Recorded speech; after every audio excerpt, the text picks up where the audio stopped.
Vic, what's been the main focus for you guys trying to bounce back? Tackling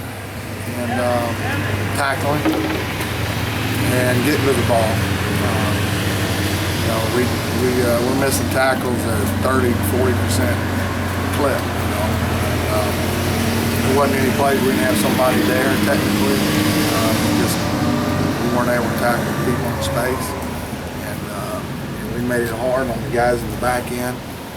We tried to play so much man last week so that we could get close to the receivers because they're so good against zones that once somebody lost a gap up front, and we had numbers to stop the run, but we just had guys lose gaps, and then once it broke in the secondary, when you're in man, you got a lot of eyes that aren't back. And in retrospect, we weren't able to stop the run when it counted. Obviously, 3rd and 26 or whatever, we weren't in man, but we had guys with their eyes gone. And just too many long runs and too many plays that can't happen. So we tackle them, and then fitting our gaps. Two biggest things that we felt like we got to get better at is we call gap integrity. Who's got what gap? Stay in that gap, and that's your job. And then missing tackles. So we charted the Florida State versus Clemson game, and I think they were 20% as tackle rate. But they had 2 or 3 other guys that were getting to the ball when somebody missed the tackle. We just weren't able. We're not getting that. What was the number? It was in the 20s this game. So 20, I don't remember exactly, 24, 26. I've moved on from that a little bit. I don't recall it. I mean, we've been grinding it pretty hard, so a little bit tired. Larry was talking about how missed tackles and against these types of offenses is going to happen. It's a matter of getting past the ball. Well, that's why when we rewatched the Florida State game for about the 3rd time, that's why we charted it, because we want to say, all right, you got #1 team in the country. They got supposedly some of the best players in the country. In the first quarter, I think they missed 14. And they shut it down after that. But they must have corrected the problem. But, the deal is getting, we've been harping, which I've always tried to do, but for whatever reason, not getting it good enough. We're trying to get 8 guys to the point to the ball carrier. 8 guys within 3 to 4 yard cylinder of the ball carrier. On spread teams, that's really hard to do, especially when there's one receiver, he's flexed out. So, but that's what we're trying to do. Are guys doing enough to fight off blocks, to get to the ball? Well, that's part of the solution. You got to be more explosive than the guy you're going against. You got to be more athletic than the guy you're going against. You got to have a burning desire to get to the ball. And the other thing that's been hurting us, we also charted all our missed tackles for the last 2 games. And I can tell you the safety position of the 20, again, I'm trying to remember exactly, the 24 I think there was at safety position in the last 2 games. That's 3 guys. The thing that was hurting us most was our angles. We were not attacking the near hip, and that's one of the things we do almost every day. So we've re-emphasized that again, and so that's all part of it. I mean, there's so many little things that tie into it. It's never. I guess it's been a long time since I probably was at Wyoming that I had to try to coach all these little bitty details. Where typically you got guys that just do these things, and it's not something that you gotta try to fix every day. So that's just the way it is. Not to sound morbid, but can it be fixed? Well, I think it's something you can work on to try to get better. So all we're trying to do is just do the best we can and try to get these guys a little bit better and a little bit better, and just try to improve.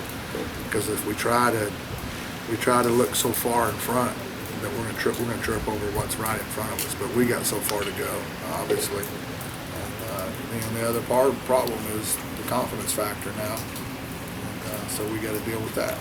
So that's part of it. Can you draw on last season? After the ECU game, you guys kind of bounced back. Can you draw on guys? The last 2 years, we played Georgia Tech 2 years ago, and it was a similar feeling after the game. It's just, oh my God, we just can't play any worse.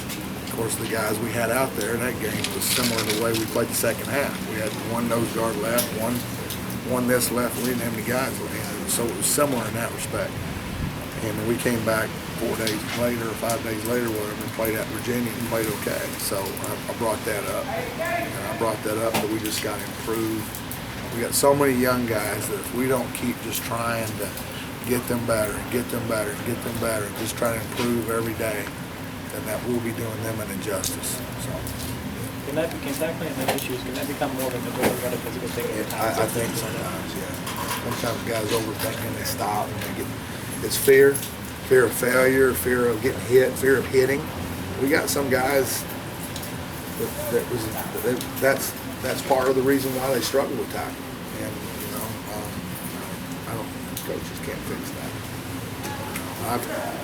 I've made some guys like that be a little bit better over the years, but that's nothing that we can fix. We just got to keep trying to work at them getting better. We're trying to do what's right by these kids.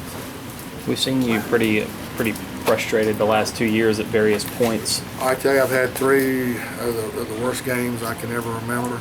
I was trying to think about that a little bit walking to practice today. I was trying to recall, you know, feeling like I feel now, and it's probably since I was in Wyoming that I felt more a little bit like that.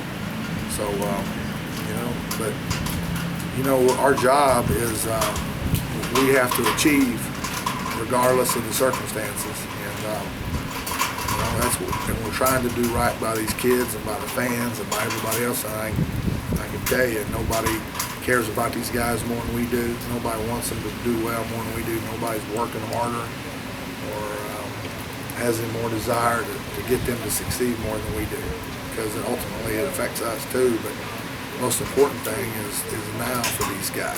So we're just working. I mean, we're working. There's no lunch hardly. It's come in 6 something and go till 10 something at night, and we've hardly had any lunch.